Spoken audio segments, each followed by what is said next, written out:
Et la transparence dans l'industrie extractive, c'est le thème du séminaire international qui mobilise aujourd'hui et demain des parlementaires d'Afrique francophone. Il est initié par l'Assemblée parlementaire francophone APF. Le but est d'outiller les députés à comprendre le mécanisme de gestion des ressources naturelles.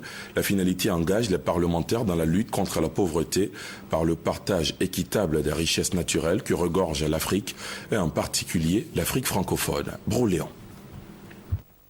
La Côte d'Ivoire, un pays minier avec 400 000 tonnes de manganèse, 300 000 carats de diamants artisanal pour ne citer que ces minerais. Cependant, le secteur des mines ne représente que 1% du produit intérieur brut.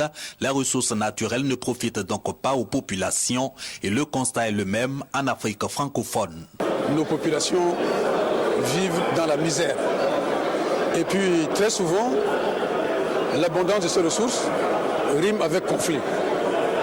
Donc il est important que ces ressources soient mises en valeur au profit du développement durable, à savoir la lutte contre la pauvreté.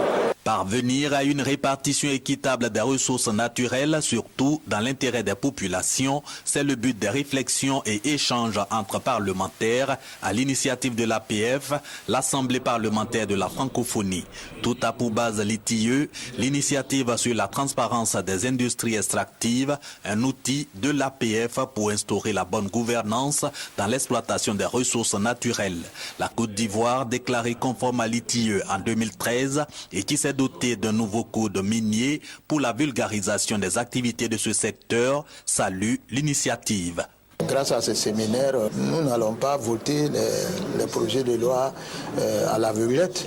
Au contraire, nous aurons des moyens à notre disposition, des informations à notre disposition.